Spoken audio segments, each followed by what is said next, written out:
tunakwihanganisha Pole we wabuze abantu bangahe? Ngiye mu muryango ni 9. Mu muryango wawe wabuze abantu 9. Yego. Byagenze gute? Dusobanurire. Bamurasha amasasu. Umurambo mu gitondo mwawukuye hakura aya mabuye. Umurambo mwawukuye ku mabuye mu gitondo. Niho mwamukuye hangaha. Wihangana. Gusohoka ngo tugende mu nzu yawe ngo ntago ngo turakwikira hano ngo avuga none si mugiye kunyica nzizi iki mugiye kunyica nzizi iki kwaye nta muntu wonze wo mfite ideni ndi kuziriki ngo yeho ngukorana na M23 ngo gufata amarebere ukuvuga ngo kuva abana barasa ntago murakingura hanga mwakinguye ejo mujya gukuramo iyo mirambo. Genda samuratsinze icyo ngukundiye urumuntu mugabo ugendo rwiza kandi urugendo ruhire. Promosiyo y'urukundo gura ikibanza cya $1,950 i Bugesera Kababuye mu miturire. Hamagara 0783 93 Marshal Real Estate iduhaye Sevalente. Yes, kanizere ko mumeze neza abakunzi ba Inside TV Rwanda. Twageze kuri tele aha ni muri Republika ya Demokarasi ya Kongo hano bita Kansana, haguye abantu 13 mu ijoro. Turaza kubimenya. Iyi nzu ubona ni y'umugabo nyine wiyamamaje kuri kandida wa provincial Rafiki. Ahangaha niho bamwiciye. Amakuru akavuga ko bamusohoye muri iyi nzu uyu Rafiki bakaza bakamwicira ahangaha.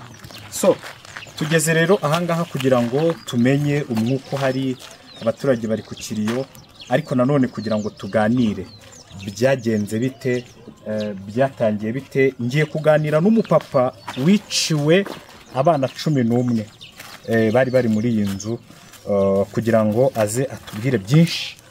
Ni video mu byukuri babaje abaturage bahangaha bose barababaye mu byukuri, batubwire se Rafiki yari mu ntuki, ibi byo byabaye barifuza iki nyuma y'ibi ngibi. Twabonye Kinshasa iri gusakuza cyane, leta ya Kinshasa so itangazo na M23 nayo isora itangazo ivuga ko abantu ba Kinshasa, abicanyi ba Kinshasa aribo baje kwica abantu hangaha.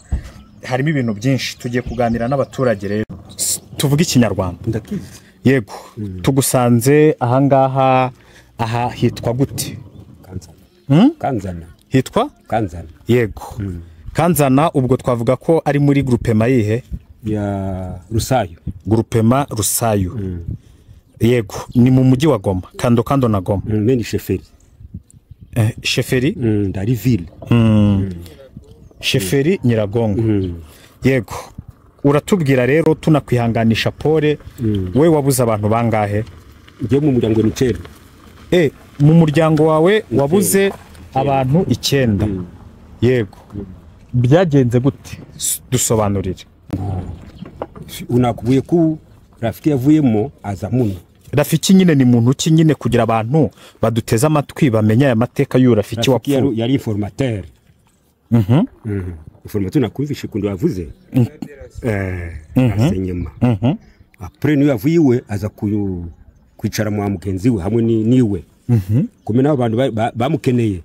Ari kumushaka. Bamusanga mu mpungu wanyu sasa. Nuko bamufashe bamujyana hanze. Ariko nukuvuga ngo Rafiki, inzu ya Rafiki niyo. Iyi yimbaho. Nukuvuga ngo iyi niyo nzu ya Rafiki. Yego. Rafiki yaratuye ahangaha. None Rafiki yari mu ntuki? Rafiki abantu bakeneye kumenya uyu Rafiki yari mu ntuki? Rafiki ni informateur wo kuvuga makuru yumvishe. Ntero yabonye. Niyo kuvuga informateur mu Kifaransa. Yari ngo umudepite. Wa kera. Yari umudepite wa kera ngo yiyamamaje 2023. Abura amajwi. None M23 maje gufata igihugu nuko nayo yavuze ko ngenda akora nabo sasa. We Rafiki yaravuze ngo ngewe ndakorana na M23 duhigize za FDLR ziba hangaha muri Rusayu, duhiga babazarendo, duhige na FARDC. Okay. Kisha après ngenda tanga makuru kwabo ba M23. Okay, niko yabaye. Niko byagenze. Nuko M23 abo ba FDLR se bamenye gute Rafiki ko ari hano cyangwa ko aha makuru M23 abo ba FDLR twabaye mu Kongo hafi imyaka 34 turi hamwe nabo. Ese mujya mubabona nibo bari mu Kirunga hano bari hari aruguru mu Kirunga ndi kukibona yego nibo bafashe n'icyo Kirunga cyose bahingaga bakakora bakatugurisha imirima nayo turengaga babagurishaga imirima mwebwe muri abene gihugu none si imirima bayibagurishaga gute hari amafaranga menshi cyane turaza kubigeraho yego iri joro rero uyu Rafiki yapfuyemo n'abana bawe bagapfa ndetse no muri karitsiye mwese mukajya mu kiriyo n'ubu muracyari mu kiriyo ryari ijoro ryari byagenze gute yambo nejo bundi baje masambiri kwa kangahe kwa gatanu yari kwa gatanu yari kwa kane bongo tariki enye uyu turesheshatu ni turesheshatu ubu ni kwa gatanu nuko basanze bari kuriya kumva n'abaturage bari uruhande barimo aha ngaha ubwo aha ni kuri inganda bari muri aka kabari yego uri maje kwira nuko abantu baje hasa bakatera bari gushaka bakeneye nde uriya bakeneye Depite Rafiki kumbe bamusanga mwande mu musaje wanyu bamusanze muno nukuvuga ngo iyi nzu tubona habiciyemo abantu benshi nakabari k'umuhungu wawe wa muhungu agafungure turebe aze kugafungura turebemo nukuvuga ngo Rafiki bamukuye mu nzu bamukuye mu nzu niho bamuzana hano hanze babura kwicira hano nukuvuga ngo bamukuye hanga bamusohora bamubwiraga iki bamusohora bari kumaza mu tutu make ndabutwamenya wagiye nawe yanze reka turaza kuganira nawe turaganira use kutubwira yego baramusohoye baraza bamwicira ndabutwamenya kintu bavuze ntago muzi kintu bavuze none se aha mu nzu hari harimo abantu bangana iki bo nombre yari hafi 14 bari 14 bari kunywa no kurya no kuriya Rafiki naye arimo nabandu be akoraga nabo make nombre yari Rafiki mo bari batatu ngo bari bameze yego aba bantu barabara Rafiki se na masasu bamurashe byasasu bamurasha amasasu umurambo mu gitondo mwawukuye hakura aya mabuye umurambo mwawukuye ku mabuye mu gitondo niho mwamukuye hangaha n'izindi ntumbi ziri mu nzu yego none se ubu mumaze gushyingura abangahe uno make nefu benye tushazika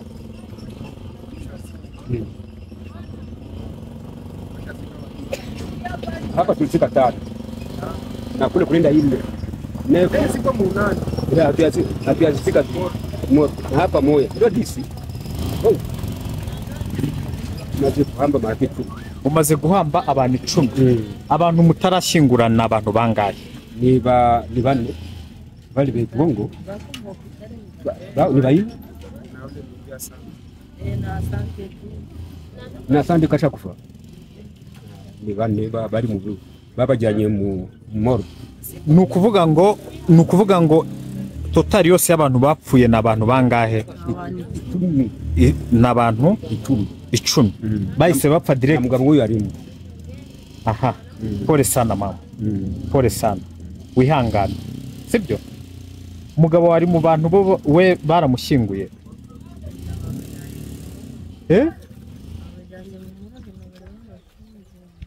wihangane kuba ngiye no kukuganiriza wihangane kuko urapfakaye wihangane sibyo yego uyu wowe ngo wabuze abana bangahe ni 9 we wabuze abana 9 ihangane ubwo harimo nabuzukuru ndakudavuga turaganira nawe yego ubwo ni inkuru ibabaje no hari ukuntu tuganira tugira gute ariko nanjye kuganiriza abantu umuntu wabuze y'abantu 9 mu mama aratwite yabuze umugabo ni ibintu biba bitoroshye ni inkuru dukora nuko nyine natwe hari ukuntu dukora inkuru ariko kavuga ni umutima ni umutima ukomeye twageze rero ahangaha bita ngo kansana ahangaha mama Paul witwa ndi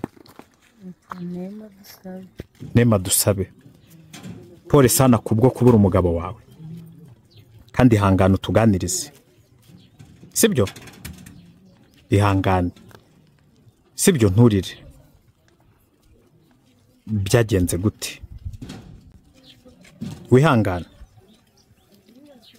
sibyo komera Ajari nimugoroba bari kuri sikirite asigaramo abandi garaza no twavuze rero kuva bari kuri sikirite reka tujyane ibiryo basangire barire hamwe no baje bicara hano mu kabare bari kurya giye twumva ngo rafiki ngo nyebote ngo saa zenu zinafika ngo nje unasema ngo uko shefu ngo mara ngo leo haungali shefu chake niwe yababwiye ngo ni ibiki ngo sohoka ngo tugende mu nzu yawe ngo ntago ngo turakwikira hano ngo sohoka tugende mu nzu yawe ngo dushaka kuyifunga batazagera no kuba ari inkuru avuga none si mugiye kunyica nzizi iki mugiye kunyica nzizi iki kwaye nta muntu wonze wo mfite ideni ndi kuziriki ngo yeho ngukorana nawe mu venturuwa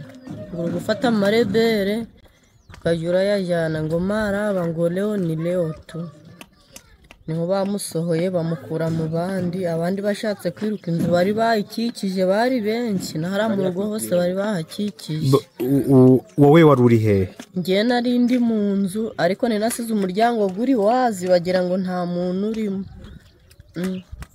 niho bamusohoye baravuga ngo ko yatwende kwa karavuga mu naenda ni uwa sitaenda kwangu chenye kilivaleta basi mukifanya niho bamukubise amasasu bayamukubitira hano mu nzu niyo bamanje bakubita amasasu bamaze kuyamukubita binjira mu nzu abantu bavuze ngo biruke babakubise amasasu bose bagwa aho ngaho yego ubwo abantu bari kubyumva niwe mugore wa Rafiki oya je naje ndi umuvaze wa Rafiki umugabo wanjye nundi wabaga haramwa Rafiki no baje ari abasikirite ni ukuvuga ngo hari ikintu kibaho wenda abantu bakaba bararirondo bacunga umutekano umugabo wawe yarari muri abo ngabo nawe ari kwirondo muri uko kuba banywera ahangaha muri aka kabari na Barafiki barimo nibwo abo abagizi banabe ba FDLR bamanutse niho baje baravuga ngo maraba ngo tubaboneye hamwe ubuno musigo ntago muraducika ngo mwakora gasikirite ngo turi kubabona ngo umwe agahagarara mu pembe ngo nundi agahagarara mu pembe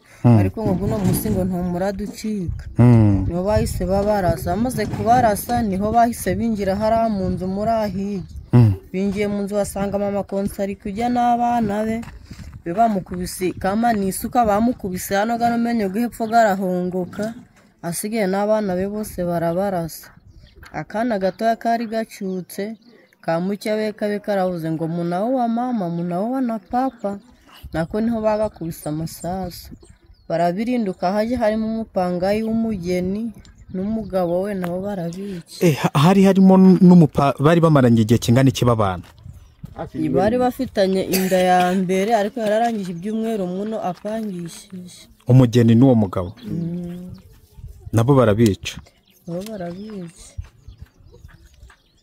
ihangane kandi komera sibyo mugabo mwe mufitanye abana bangahe dufitanye umwana umwe nabije ko nsigaye n'uyu twite ihangane wewe waramuherekeje cyangwa ntago nawe aracyari mu bari muri moruge oya twakuye mu rugo ni masisiriya igahanga Pera aravuga ngo barahunze ngo ntago babona ngo umwanya ngo kuza ino nzira zirafunze zo kubashyingura kugira baze bamushyingure ngo none ise wabo afite se wabo kwa sekuru aravuga ngo namuhagarikire ni hejo twavuze ngo ninze njya kumuzana umukura ku bitaro oya bari banari munotu Nabavuze nto bamujyana nta kintu mvuze nawakindavuza ngiye ntacyo navuga afite se wabo kangiye kumuzana amuhagarikire nkase ageze hano aravuga nta bindi nakora mwajya kumuhamba muri nka leta niho babajyanye ihangane sibyo kandi mukomere ariko abantu baribaza ubundi mubanye gute na FDLR ziba haruguru nabo bazarendo n'abandi babamo ubundi mubanye gute? Uko tubanye FDLR ziba mu shamba nta nuzibonaho. Ntago mabandi ntituzi ngo gabahe nukumva nijoro tubaje bakakwinjirira twamenya ngo bari kimwe nkuko bari muri twebwe hano duturanye. Bamwe bagiye basohoka ibisirika igisoda bakicara ntigoma abandi gorafiki yarasinzwe kugira ute gufata banyumba kumakaza akambira ati ewane kwangu kuko mtu lakini ni bandi. Unakuya mukamata unamubeba benye nabo. Bakagenda bakamufata bakamujyana ariko izo za FDLR ziba mu shamba. Nubabona aho ngavuga ngo uno ni FDLR. Ntago tubabonagaho pe. Bunukuza nijoro bagakora ibyabo n'amabandi gamwe gari mu baturage abantu batazi gakingira abantu nijoro. Ihangane kabisa ihangane. None se muze watubwiye ko iyi nzu aya niyo masasu barashe muri iyi nzu uyu muryango. Nukuvuga ngo kuva abana barasa ntago murakingura hanga mwakinguye ejo mujya gukuramo iyo mirambo. Mu gitondo bakinguye bari kwa amaraso. Nukuvuga ngo aha duhagaze n'ubundi na amaraso. Ni amaraso yose yarije mu. Aya na amaraso yagize hano. Nta kintu bibye se. Nukuvuga ngo misiyo yabo baje kwica abo bantu. Barangije bongera ngo bazamutse iyi nzira barongera. Bari beba.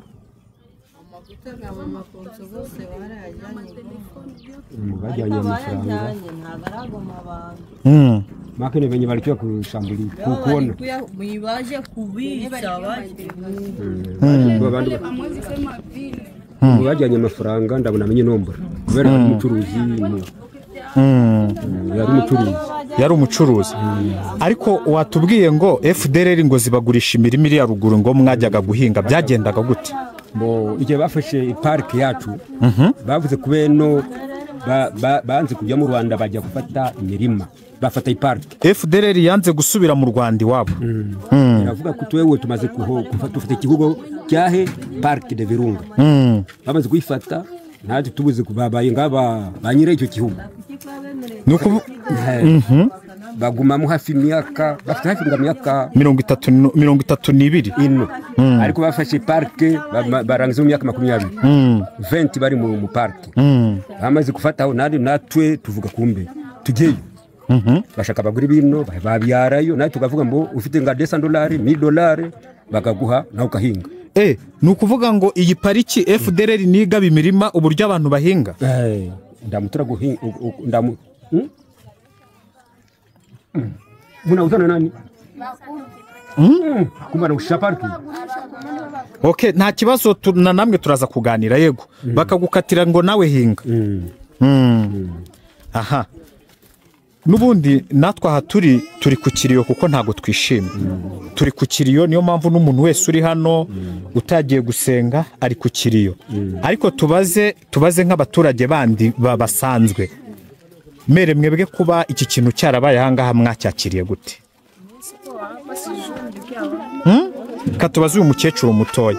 Mama kuyatukurize. Unasema Kinyarwanda? Yote mimi najua. Nasema nalingana ndakwambia. Ndi. Sango yayo. Malamu. Olobini. Nalubi loko mokoto. Aha hapfuye abantu bishwe na FDLR. N'abawazarendo abantu benshi. Kubona imirambo 12-13 mu rugo rumwe. Mwabyakiriye gute ubundi umutekano wahuteye gute? Twabonye umutekano. Ongerejwe. Twabonye umutekano ngiye ukuntu nabibonye mu mutima wanjye. Ni politiki y'abanadamu. Juka fata bien. Inafaa president wa dunia nzima hii Kongo yetu Tshisekedi inafaa chunguze mambo. Juu tunashangara juu kuona watu banaisha hatuegizi banaisha. Kama ni FDLR, kama ni aba bazalendo, kama ni batufikia hatuwezi jua, hatuwezi hakikisha chenye hatuyaona. Ndasema chenye sikuona. Hasiwezi hakikisha pana. Ju tanto tunasikia bauwe ba shefu bauwe ba nyumba 10 bauwe kama njoo ba nani hapo ba neri benye mnasema bauwe, hatuwezi kubayua. Basi mwenye huyu akamata utamsema, mwenye huyu apate utamsema. Banasema se ni wazalendo benye barihamia mwa mapori kuko M23 iza gufata hangaha ngo abari barahangaha b'abazalendo ngo nizi FDLR ngo zahise zikomeza zirarorongotana zigiye ruguru mu mashyamba. Ibyo ntabwo twabimenya, mbega president w'isi yacu ni ugomba kubimenya, agakora enquete akamenya ukuntu abantu bari gushira. None rero ibi byabereye habyo mwabyakiriye gute? Uno twabyakiriye twabonye ko ari ababandi tu, kandi nabo babandi harimo bari hano iwacu, kuko aba bavuye mu ishyamba ntibagomba kuva mu ishyamba ngo bamenye inzu yo barinjiramo. Ariko Rafiki mwari mubanye muti? Uyu mupapa bita Rafiki wapfuye wo hano, nge nta nubwo nambaze, nge ndamwumva ariko simbizi. Mere uramuzi? Nge simbizi, ndamwumva simbizi. Papa wa Rafiki warumuzi? Ntago byoroshye. Umutekano wase hano za Rusayo umeze ute? Yego ngo batareza abasirikare bo kugenda bari kutucunga. Abasirikare Bagenda bari kutucunga nijoro. Nose wowe utuye he? Je nduye hano. Hano hirya turaturanye n'umutari. Amasasu ngararavuga hangaha. Amasasi garavuga bazagane nijoro, ndabo wamenya ahantu baturukaga bazaga nijoro bakatangira kubita amasasi no kwica abantu. Bakagenda wamenya ahantu ndabo tuhamenya ahantu batuye. Ariko bavuga ko ngo hari abasirikare ba FARDC ngo birukanye no ruguru mu ishyamba. Niko bavuga message tubona ngo tubareba kubera umuntu uzaga kwica nijoro ndabo wamumenye. Wamubwirwa niki? Na wamubwira kubara bazaga twaryana. Nese umutekano waha nyine kumanywa aho bibari sawa? Kumanya hose mbega nidare bo ndakibazo. Me nijoro turiho bazaga kwisha abantu. Nijoro tukararo mbega umutima gose guhagaze ndabo tusinzira gatera. Papa nawe hari icyo ushaka kuvuga? Mimi ndaongea mu Kiswahili. Hakuna shida. Shie ombi yetu shiba tu wenye tuko hapa. Sema batu bakumbusha hapa ni fasi gani? Hapa tuko Kanzana. Ombi yetu tunaomba shie. Basoda yetu tunajua banatuchunga hapa. Banabakia kugudro. Aba bandi banatoka kule banatatiza batu humu. Intervention inakuya na batu balisha isha. Ombi yetu kama anaweza tusaidia. Batu tibia hata defense moya hapa na nyingine pale. Kuwa bale babandi batakuwa banaogopa kutoka mpori kutuingilia tena hapa. Banafikaka bakisha maliza kope yabo. Ndio tunaona intervention ya basoda inakuya na batu balisha kufa. Aha, ulikuwa hapa wakati masasi ilipiga hapa watu wanauawa. Ulikuwa hapa, ulifika? Nilifika. Aha, ilikuwa ni sangapi basoda intervention ilifika hapa na sangapi? Basoda walifika hapa saa 3 wala na shie population tulishafika hapa. Basoda wamefika hapa na shie tuko hapa. Mimi niko nyuma kwangu ni pale walipiga masasi tuko tunasikia. Tumekuya sasa tunakimbia, watu wanaanza lalamika, watu wanakufa. Nilifika hapa mbele na Rafiki angali analala pale. Rafiki alikuwa analala wapi? Alikuwa analala kwa ile maibu pale. Watu wane. Ni kusema Rafiki alikuwa analala kwa hii mawe. Kwa hii maibu hapa. Hapa njoo alikuwa analala. Ndiyo. Wewe njoo nilifika hapa na analala hapa habayamtosha. Lakini alikuwa haya kufa. Alikuwa alishakufa.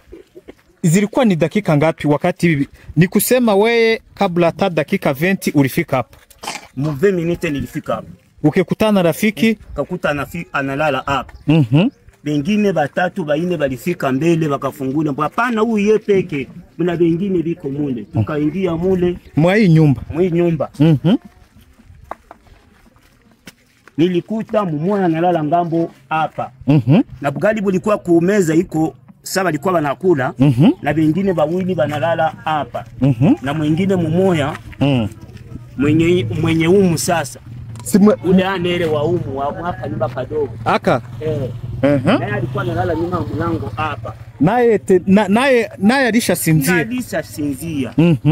Tukaenda mule ndani tukakuta mama wa nyumba na watoto baine nabo banabalalisha. Tukaenda mule mwa mpangai tukakuta mpangai na bibi yake naye analala. Hakuna mtu mzima alitoka mule aseme anatembea hivi. Watu wote balikuwa ndani bali baua. Sasa mlibiona namna gani sasa? Inatuumiza sana kuwa leo tunasikia kama tuko na viongozi vinatuongoza hapa, lakini batu banakufa kiolela sana kushinda gisi bilikuwaka mbele. Ase guverinoma ya Kinshasa ilitia franga mwabare ase babauwe batuju M23 ionekane mubaya. Si hatujue. Hatujue vile. Si yenye tunataka, tunapenda amani. Tunapenda amani, tupate security. Watu hapa balishaanza funga mizigo, banakimbia banaacha mjini. Ni kusema hapa watu balisha bajirani biko banaenda kusai. Gari ziko zinebeba watu banawashusha. Nukuvuga ngo abantu bari kwimuka. 18 hawezi ona mtu anakanyanga hapa tena mwi barabara. Watu biko banajiwinda. Hakuna mtu wakukua mwi barabara. Watu biko banaenda. Ariko abantu baravuga ngo ubundi ngo izi FDLR ngo ziba hari mubanye gute ziba hano ruguru mu Kirunga. Hatujue. Hatubaonake. Kama ni abo, kama habiko abo, kama ni wengine hatujue. Wagufika busiku ndamujua yeye mwenye amefika busiku. Sijue kama ni abo. Sijue kama ni wengine. Kitu tunasikia tu masasi popo. Asubuhi baliua mtu. Asubuhi baliua mtu, tutajiambia. Ni aba benye banatuchunga, ni wale benye balikimbiaka, au ni wale ba mupori, hatujue mtu hata mmoja. Ni kukufa tu sawa nyama tu, ndio kisi tuko tunakufa hapa Kanzana. Ase biko binaanza sangapi? Ase masasi kupikulia. Ikisha kuwa 18h. Ukitembea una bahati. Lakini hivi mwezi masaa hakuna shida. Mwe mchana hakuna problem. Ano babarashe saa 2 zuzuye mu kazi. Bien. Na 20h njubi ilianza. Basi tuseme nini? Mimi naishiwa. Ndio tate. Ni wenye muko mbele nyinjo bakutusemea tupate amani. Tu hatuna ya kufanya shie. Hatuna ya kufanya. Munata defense wapi? Defense kazi ya soda mwa eneo ya Rusayo. Munataba itie wapi? Tufanye hivi. Mimi kupone. Defense hata hapa kwa kakilima hapa. Pale kakilima pale yule. Kakilima kiko hapa hivi. Paketia defense pale wende shibe yenye tuko hapa tunaweza. Wapi njoo wazalendo walikuwa? Balikuwa kwa kakilima kiko hapa. Kakilima kiko nyuma ya hapa kwa ituko. Ni mudakika ngapi kutoka hapo? Kutoka hapo. Ni 10 minutes. Haiko tambali. Kungari mabashi yabo? Hapana, balitoshaka vyote siku ya kukimbia, siku balikimbia balitoshaka hapo. Ukashimama hapa. Shimama pale nikakuonyesha. Kwenye wazalendo walikuwa. Ni kusema na nyie munata pale kwenye wazalendo walikuwa banatia ka na bare ba M23 njo batie ka. Akitilia ka pale kusudi wale bakutoka mpori kama ni yabo. Kutoka mpori tena bavuki hapa na wanajua wale wanafunga njia pale habatapata njia ya kufika. Pale tunapata kamani tunapima kusinzia. Lakini leo hakuna kusinzia. Lakini ile milima yenye niko naona kule njo munani. Njo mu parke ya Virunga. Ndio. Pale njo Rusayo kwenye ase kulikuwa kwenye bali kulikuwa banaforme basoda. Ni kule hiyo. Ni hapa hivi. Rusayo iko hapa. Kule pale kulikuwa naona kilima kya Kabambi njo banasema Nyakagina ni kumashamba watu banaenda lima kule. Nyakagina. Pale mule vi. Ase pale Nyakagina FDL ilikuwa inaujisha operation mashamba. Sijui kama tunajua benye mugini bakumu ba hapa watu ba hapa njo benye mashamba hatujue kama FDL balikuwa na mashamba kule. Ni kusema bakumu ba hapa njo balikuwa wanaujisha mashamba. Njo banapana mashamba njo benye budongo. Njo banapatia bakaji mashamba balime tupate gisi ya bukula. Manake ombi lenu M23 ireteka. Batutilie defense hapa tupate kaamani. Mtu apate kusinzia. Lakini amufanye ile yenye wanaita Seirondo. Bari munakuwa banaume batatu munafanya mutekano. ile ndiyo wenda inaweza kuwa. Lakini wewe utatoka mnyumba na fimbo, wende uchunge mwenyiko na bunduki, bitawezekana? Wewe na fimbo unaenda chunga mwenyiko na bunduki, utamweza? Bali bakuya busiku banakuyaka na babunduki. Na shie tunatoka manyumba zetu na fimbo, twende tufanye ile security na sema. Tutamweza kumchunga wapi? Utachunga mwenyiko na bunduki na uko na fimbo? Ile naona ni jaribu. Ni kusema ile milima ya pale ya kule ni wapi? Ile milima pale. Ile ni Muja. Pale ngambo njoo Muja. Ile njoo Muja kumbe. Ndio Muja hiyo. Ase pale pale banani njoo biko pale kwa ile milima. Ni farde ni nani ni M23 njoo iko pale? M23 njoo naona mote. Ni kusema hizi eneo zote ni za M23. Ndiyo. Menye operation ase huyu rafiki anjua alikuwa anapana habari anjua alikuwa anaenda na sanasa ba FARDC na wazalendo anaambia M23 ase njoo chenye kiracha wanakuwa muona. Hivyo tunabisikia. Njoo vile tunabisikia sema njoo chanzo. Hatujue ukweli kama njoo ukweli lakini njoo wenda njoo vile. Okay. Asante.